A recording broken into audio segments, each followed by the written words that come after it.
All right. What's happening, everyone? Welcome back.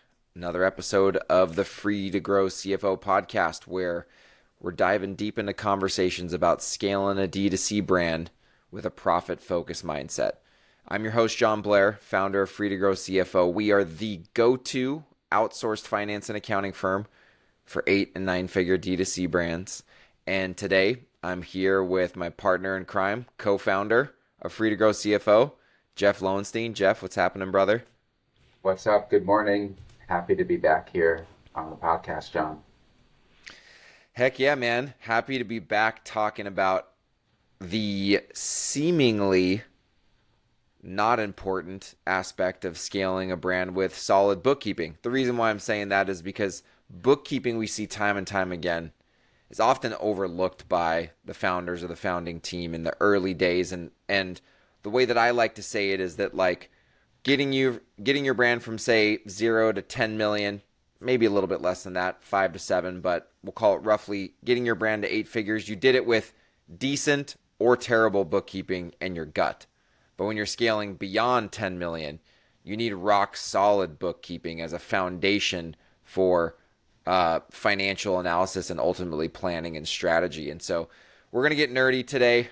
And we're going to talk about 3 warning signs that your bookkeeping is jacked up. And remember, as we're talking through these, the context for you to think about these as a founder and operator is not that you have to understand all these nuances, but if you have one or more of these issues, your bookkeeping is jacked up, which is impeding your ability to make sound decisions, and it certainly is holding back your brand's growth. So we're here to help you identify these warning signs so that you can get in and you can fix them, and you can move on to better and brighter days scaling your profit focused brand. So let's start with number 1. First warning sign that your bookkeeping is jacked up.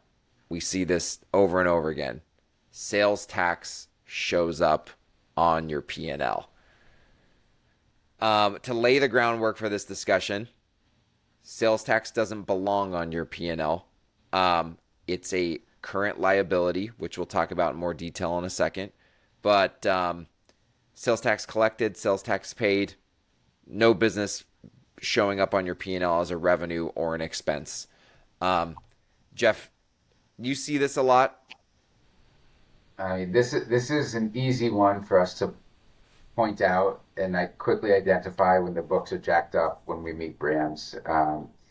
This is an obvious red flag. So I mean, it might sound weird, right? Like sales tax is something that the customer pays to me, and yeah, you pay it out later, but like it gets lumped into my, Shopify payouts, right? And that's income that I receive. Well, it's easy to make that mistake, right? And it's weird to think about, but that's why you need to work with a bookkeeper or a CFO that really knows ecom, because we do see it a lot, and it really can screw things up in your books.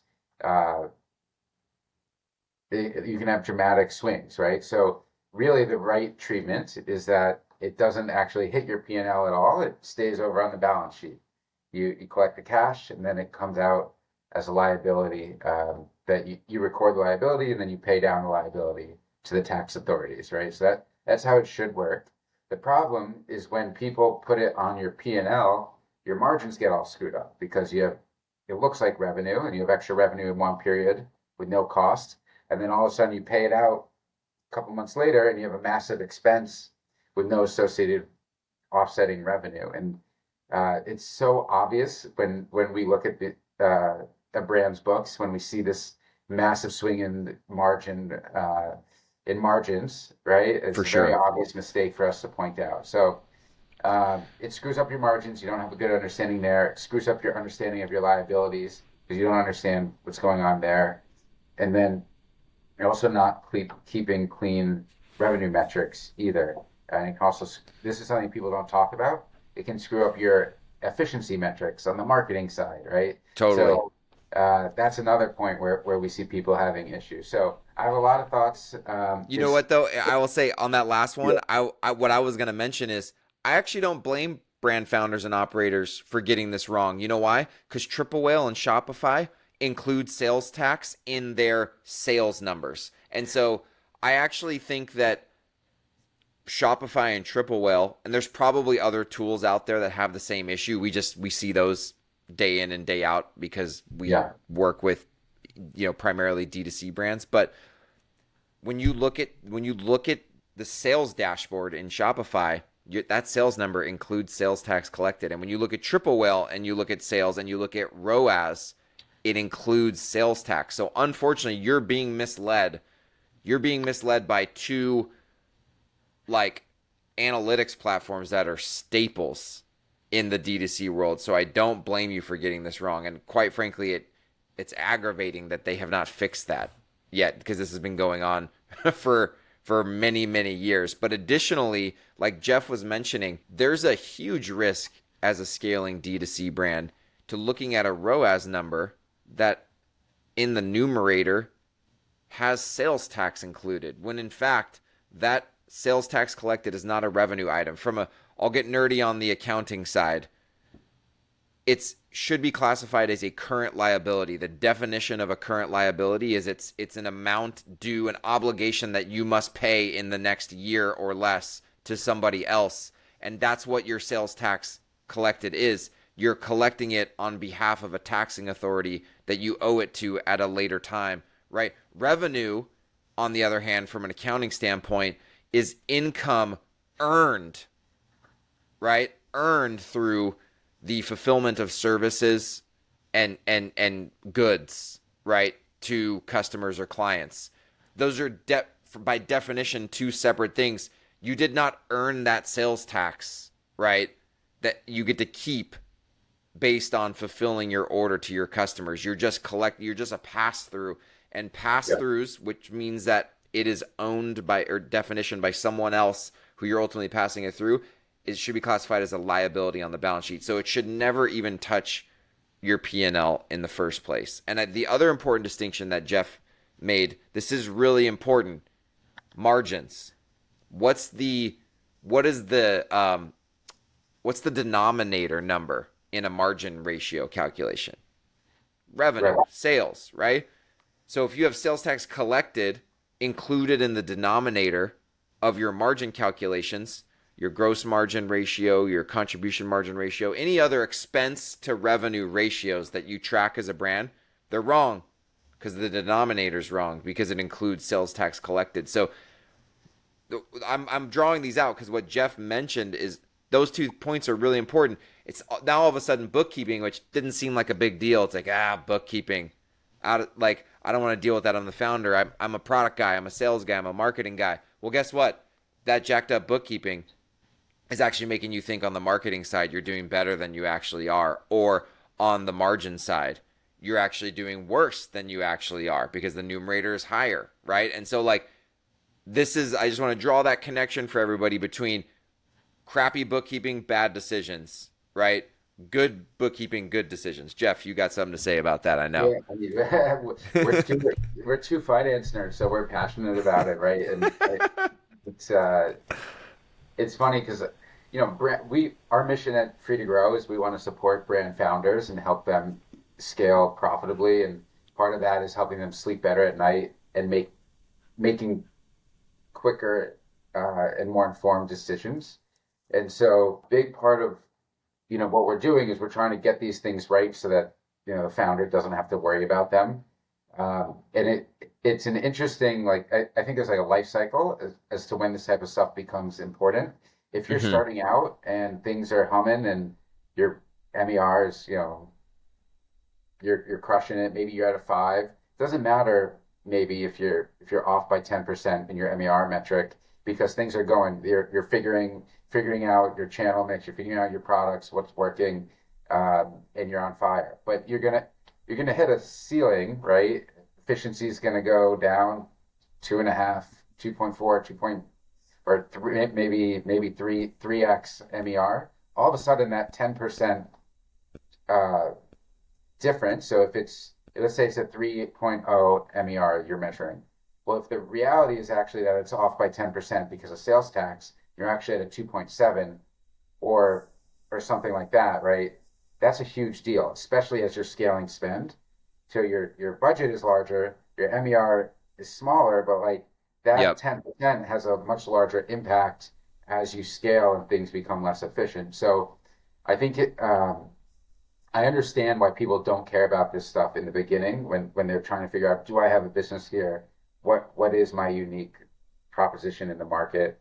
Um, that makes sense. Bookkeeping is not your number one priority, but these types of details and financial metrics and they really do inform the decisions you make as you become more and more strategic and the thought process becomes more detailed and thorough as Totally. the numbers get larger, right? So like there is a natural life cycle um, to the decision making process. It should change as you scale, and you should be more exact about your numbers as you scale. So that's a big Totally. how I think about it as well. Yeah, so a story actually that comes to mind right now with one of our clients. And this is very common. I see this almost every single time when we onboard a new client. The other thing that you're not exact about in the earlier days is sales tax collection, right? Sales tax compliance. It's really hard to be compliant, and there's a cost benefit analysis, right, to that, and like going and setting up tax accounts in all the different states through one of the various services out there. Like, um, it can be a waste if you're not actually getting enough traction, right, in multiple states to make it worth your while. Because and so at the beginning, there's usually like very few sales tax accounts set up. A lot of times, it's like in your home state wherever you're incorporated, maybe one or two other states. But once you get to like your 10 million or so in revenue, that's when you start bringing on like a ZAMP or a numeral, right, sales tax service to get you set up in basically every state in the country. And so I actually had a brand that scaled, that I was a fractional CFO for, scale from 1.8 million to 35 million in 1 year. Crazy ride. And along that, like in the middle of that $35 million year, they were like, hey, it's time to get serious about sales tax. So they went and got Avalara set up. And here's what happened. Before that, they were only collecting sales tax in their home state. So it was a very small amount. So the variance between real Yeah. revenue and revenue with sales tax was small. And so it wasn't skewing their triple whale metrics by enough for it to matter. Then all of a sudden, it was this one April, I remember. It was April, Avalara turned on and they started collecting hundreds of thousands of dollars of sales tax a year. This is a brand doing 5-6 million a month at that time. Their monthly run rate was that high. So all of a sudden, hundreds of thousands of dollars of sales tax. Now their revenue in triple whale is overstated by hundreds of thousands of dollars. So I'm running my own MER calculations and spreadsheets, and their marketing team is making decisions going, dude, we're killing it, 2.6, 2.7. And I'm like, guys, it's 2.1. And they were like, no, it's not. Triple whale says 2.7. And I'm like, hold on, let me reconcile this. And so I went through and reconciled, and I found the exact delta was sales tax. And so there's a huge, I mean, that was a huge example. 2.1 was below where they needed to be. So they thought they were profitable and they were scaling spend, and they actually weren't, right? And so they were actually losing margin dollars. And luckily we caught it quickly. That was another, benefit of working with me as their fractional CFOs. We caught it, and we caught it quickly. But they would have gone for months like that and gotten their financials done at the end of every month and not understood why they were so far off from where they thought they were throughout the month. So these things Yeah. are important. And like Jeff said, bigger and bigger dollar amounts as you scale, they become increasingly important as you continue to grow. And actually, what I want to do is I want to segue. I had this as number 3 in terms of the third warning sign that your bookkeeping is jacked up, but I want to segue to this because it's about sales tax. And it's that here's the other warning sign. So one, we just talked about, sales tax shows up on your P&L, shouldn't be there, right? And can lead to bad decisions. 2, you don't see sales tax anywhere on your financials. You don't see it on the P&L or on the balance sheet. Warning sign number 1 is very important, but warning sign 2 might be even more important, because what this likely means, or at least what I always see, is that when you don't see sales tax anywhere, there's a really good chance that your bookkeeper is recording revenue equal to the amount of deposits that come over from Shopify. And so they're just taking the deposits, which are net of, those are really net amounts, right? Net of gross sales, refunds, and refunds, returns, discounts, Shopify payment fees, and sales tax collected. And that net amount, that single amount, is just getting deposited straight to revenue. I'm gonna pull my hair out because like this is actually I would say quite likely a bigger problem. There's cash basis. There's a whole bunch of stuff. Like Jeff, when someone's doing their accounting like that, like what does that do from your perspective as a CFO, like to your like ability to analyze the financials? Where do problems show up there?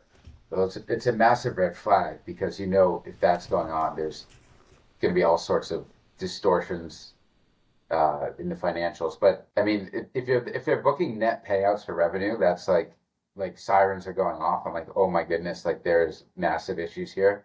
It probably means all through the financial statements there's cash basis going on, and this is the thing about e-commerce. You really can't do a cash basis because a cash basis P&L is going to look crazy different than an accrual P&L. In particular, the most obvious example is that we buy inventory in large chunks, often from China. We pay for that, some deposit, and then, maybe 30% down plus 70% on shipment or on delivery or something, right? But then we sell it over the next 3, 6, 9 months, right? And so the actual cost of selling the physical product is disconnected from the revenue if you're on a cash basis. And we want to connect those things with an accrual P&L. So we have a clean understanding of margins and a consistent understanding of margins, right? That's just one example. We see the same thing with 3PL invoices and other, marketing, every line item I could go through. But if it's cash basis, it's going to be really negative 1 month when you pay for inventory or whatever else, and then really positive in another month. And so you're not going to know, am I profitable? Am I not? What is it going to be on a go forward basis? What's my margins over the last couple months or last year? You can't analyze these crazy swings. For sure. It's really challenging as a CFO to use historical data that's totally incorrect and messy to forecast the future. Of course, we do what we can with limited information, but we actually spend a lot of time trying to clean up the historicals when we work with a client that has a messy situation like that before we go on to do most of our forward-looking CFO analysis, and that's pretty important. So what would you add to that?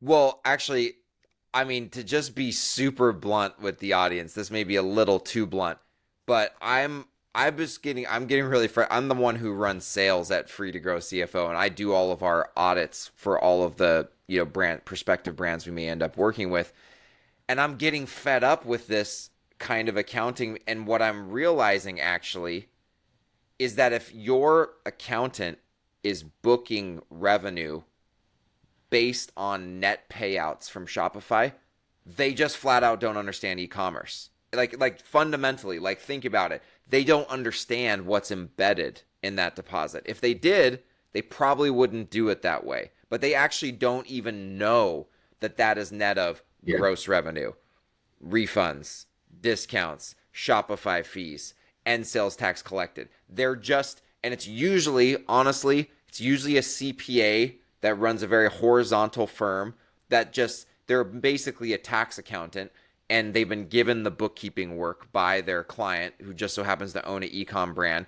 And so they're taking the information that they have and understand about e-com, which is almost nothing or very limited, and they're just reconciling bank accounts and credit card accounts the best that they can. And so I don't really necessarily blame the CPA, but they just flat out don't understand e-com. If they knew what was embedded in those deposits, they wouldn't be, even if they were doing it cash basis, they would at least split out gross, refunds, discounts, Shopify fees, but they literally don't even understand that. And so they're just booking it. And that's why Jeff was saying, if you see this, there's a good chance that there's a bunch of other stuff that's wrong.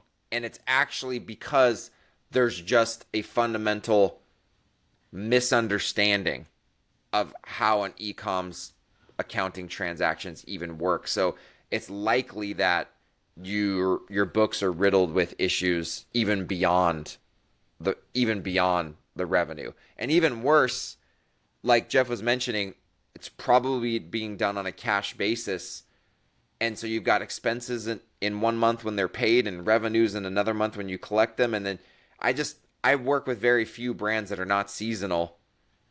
And so if you're seasonal, your costs when you're gearing up for that season are all going to be before the season hits, and all your revenues are going to be when the season actually happens. And so how do you know if your margins are going up or are going down? If you're getting better on your ship, how do you know if that negotiation you did with your 3PL is actually making your margin better? You don't. You want to know something that's interesting this year, John? I'm looking at the calendar right now. Black Friday is November 29th. I know. I was looking at that. I was literally looking at that with I can't remember one of my clients, and I was like, "Oh, hey, we're gonna have to do a little bit of work to make sure that we get revenues and costs in the right period, because you're gonna have all this revenue is gonna get slammed into the system on the last few days of the month, and probably some of those orders are gonna ship out in December, and you're gonna get invoices from the 3PL in December, and for us to get those monthly margins right on an accrual basis, we're gonna have to do a little bit of work this year. And so what Jeff's pointing out is it the last? What were those dates again? So Thanksgiving is Thursday the 28th, Okay, and Black Friday will be the 29th. Cyber Monday, though, will be on December the second. 2nd. So it'll be interesting, right? Because you'll have probably the sales that happen on Black Friday and Saturday the 30th will be the payout won't come until December. And Yep. so if you want to, it depends, your setup, right? But like that's something to talk to your bookkeeper about right now and make sure they understand, that those revenue that the revenue generated and those expenses incurred from those sales happen in the right period. Obviously, that's like a huge spike in Yeah. sales always. So Dude, that's interesting. Dun dun dun. It's not just Black Friday for like your yeah, sales promotions. It's actually Black Friday for your accountant as well, because we have a month end period crossover this year from November to December for Black Friday, Cyber Monday weekend, which means accountants who are doing things cash basis are going to get found out this year much more than in previous years. So, you're gonna get it. That's for sure. That's for sure. Yeah, um, yeah. The it's okay. So sorry, you said something about discounts when you were mhm. talking before that like I just want to respond to as well because this really bothers me as there's a it's very easy to have a disconnect if your bookkeeper doesn't understand how to book discounts and refunds. Gross minus discounts minus refunds equals net. Let's say you go crazy and you give a ton of discounts in 1 month. Well, Mm. you're gonna have massive discount as a percentage of gross, but you still might have higher net sales because when you offer a great discount, people convert at a higher rate and you sell more product, right? And so I actually had a case where I was working with a client and they couldn't understand with the way that their old bookkeeper was doing things. They're like, I sold so much product. How is it possible that I had way lower margins and I almost lost money for that month when I had such great sales? What they didn't understand was that yes, they were selling more units, but because those units were discounted so much, they actually lost money um, on a lot of those. And Mhm. so understanding that breakout and having those metrics clearly laid out in your financial reporting is like super important. You can't lose sight of that, especially during the holidays where you're going to have an increase in demand. It's very easy to let those discounts get away from you. Totally. You have an overactive, you know, marketing team, right? You need to make sure that they understand the impact of those offers. Well, and let's take it a step further in like from an accounting standpoint, why it's so important to get this right is because discounts and refunds and Shopify fees are legitimate per unit variable costs. That's Yes. what they really are, right? They're variable costs. And if you don't have your variable costs broken out properly, you can't measure contribution margin. And contribution margin is the truth about profitability. And for those of you who don't know, contribution margin, in my opinion, and is your real top line revenue number, because you don't keep 100% of your gross revenue, right? You keep, after a sale, gross revenue minus discounts, minus refunds, minus shipping and fulfillment costs, minus landed product costs, minus credit card fees. That's what you keep. And then you take out marketing spend, your variable marketing spend, and those are the dollars left over. So that's your actual top line. That's the real top line dollars, right, that are available to cover your fixed costs, your costs that don't go up and down when sales volume goes up and down. That is like a table stakes metric that we analyze and model and help our clients understand, because it's the only way to really measure the efficiency of the business as you're scaling, and to accurately assess if you're getting closer or further away from profitability. And you cannot do that if gross, refunds, discounts, credit card fees, and even worse, sales tax collected are all lumped into this one net revenue number that is not even net revenue. And don't even try to calculate your other margin percentages if this is how the accounting is being done, because the numerator is not revenue. It's revenue net of all those other things that we just talked about. So interestingly though, the third warning sign that your bookkeeping is jacked up is connected to this, because we've already talked about how the sales tax issues can be one of the culprits, but it's that your margins swing wildly month over month. So third warning sign that your bookkeeping is jacked up: margins swing wildly month over month. So before we dive into this, just as a side note for everyone, we do this free CFO audit, right? It allows us at the firm to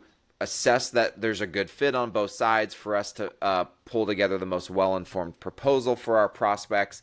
And we also deliver some free value in the audit so that you can actually get a little test drive of what it's like to work with us. But the reason I mention that is because when I do these audits, I actually check for one, the first thing I check is, are margins swinging wildly month over month? And when I say that, I mean, is the margin 50% one month and then 30 the next, and then 25 the next, and then 85 the next, and then negative 10 the next? When you see these wild up and downs, like stock market like swings in margins, it's very rare that doesn't indicate that there's an issue with the bookkeeping.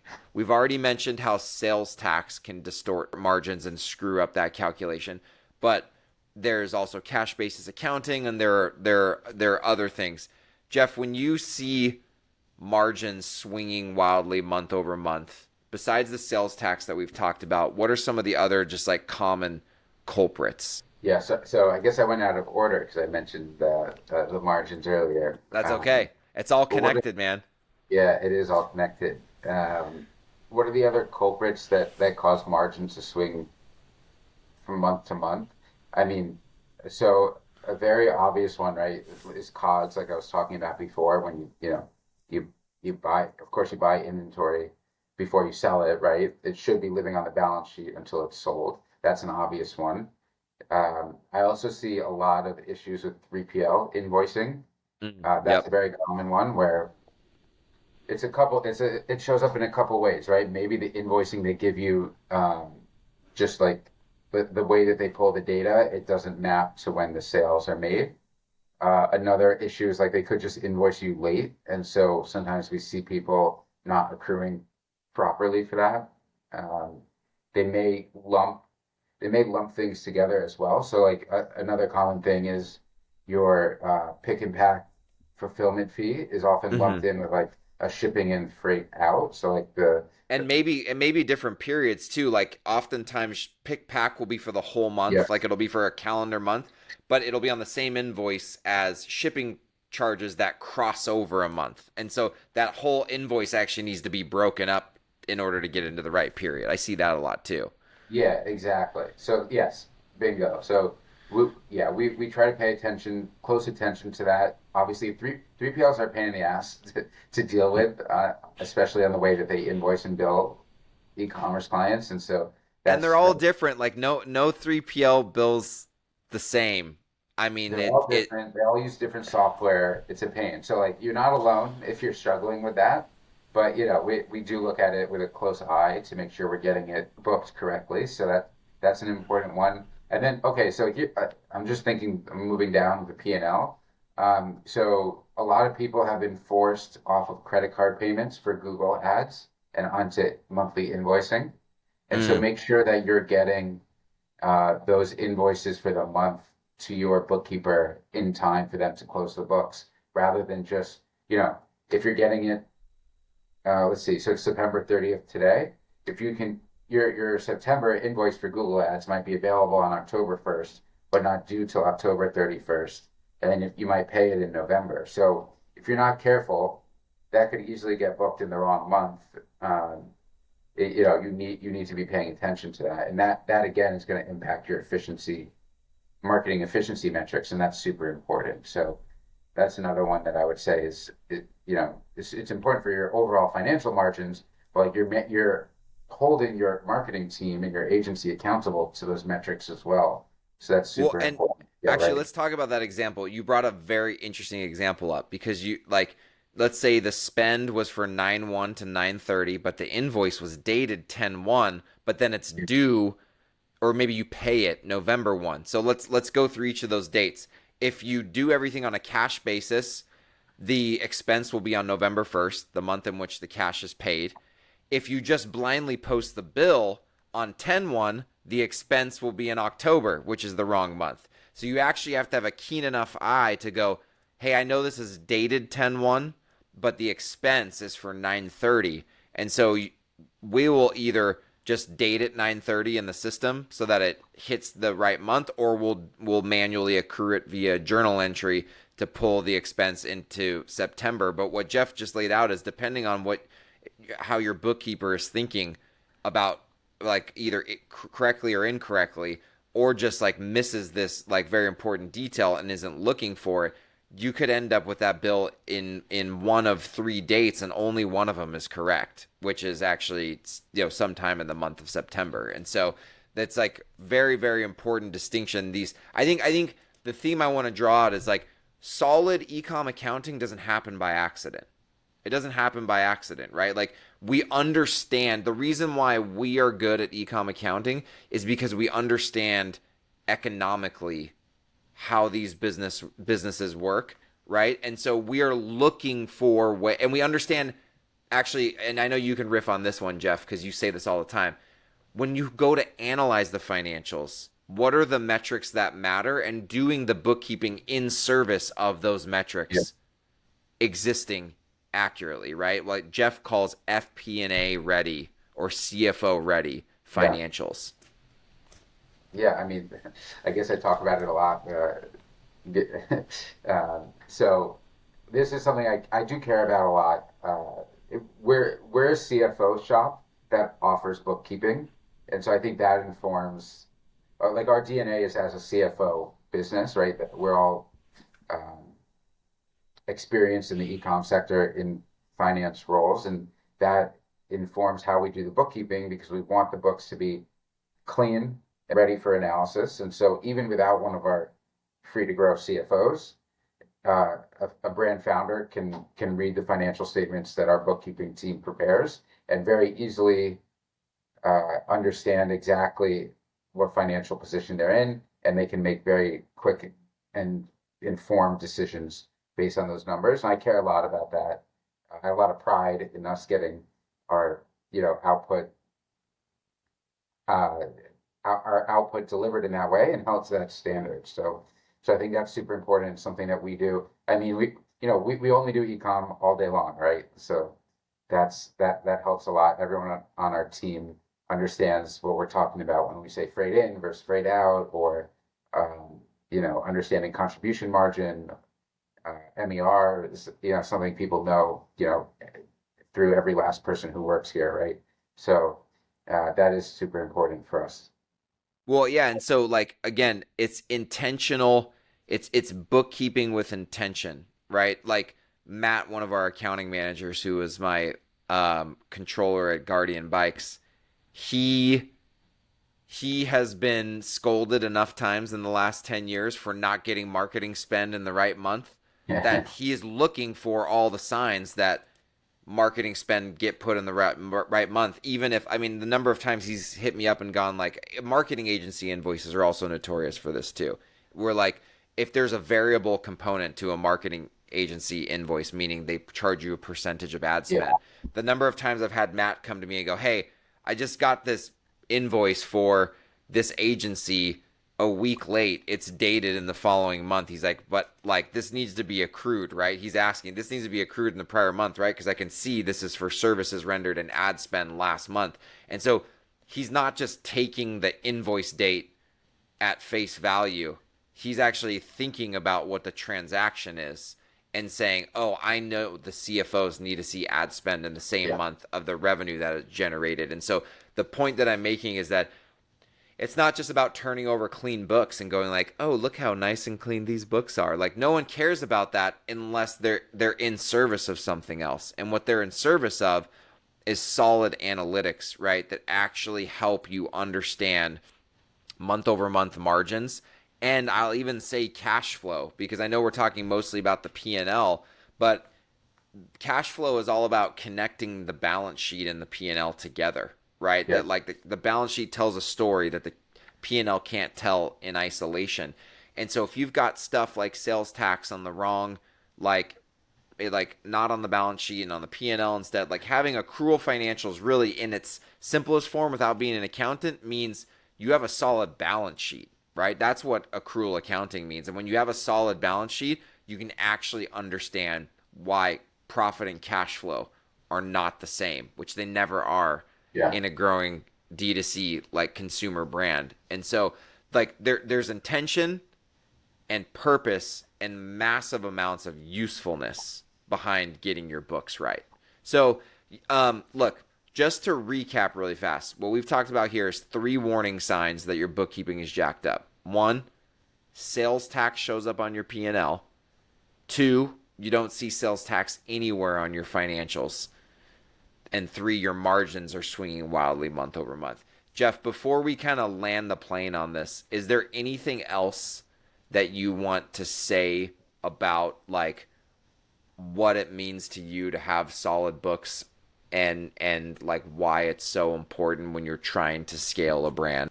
I I just think that there comes a time in every brand founder's journey where I see how stressful it is and I get it. The whole thing is stressful. There comes a time when you're growing fast enough, you're making larger decisions, you have more people running around, you have more SKUs, more channels. And if your financials are not solid and you don't trust them, you don't feel like you can make decisions on them, to me that is like a very scary situation. You feel like you're building the plane while you're flying it, but you're not sure if the engine actually works, right? And so For sure. that's what I see as our mission is like helping people understand, yes, this engine works, pour some fuel in it, or no, your engine's actually broken, chill out, fix Yeah, it yeah. up, and then go, and maybe go and you need to turn left here or whatever, whatever it is. Yep.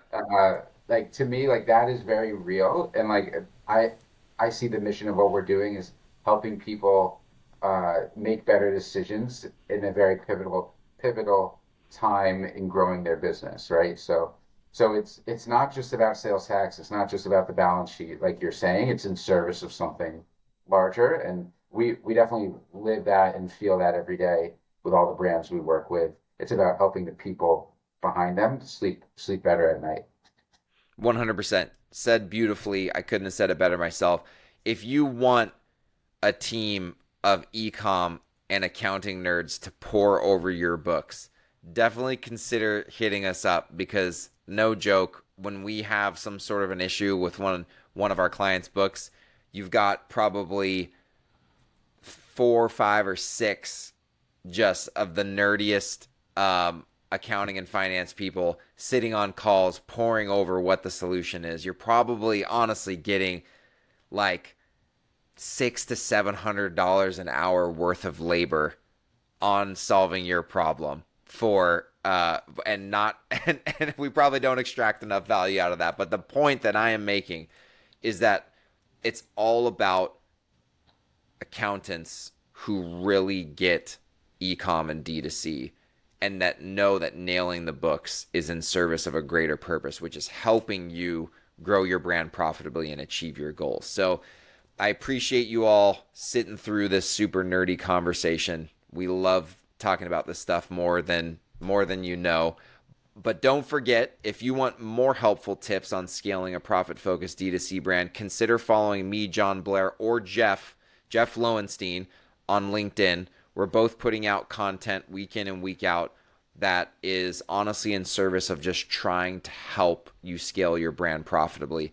And if you are interested in learning more about how Free to Grow's D2C accountants and fractional CFOs can help your brand increase profit and cash flow as you scale, check us out at freetogrowcfo.com. And until next time, scale on.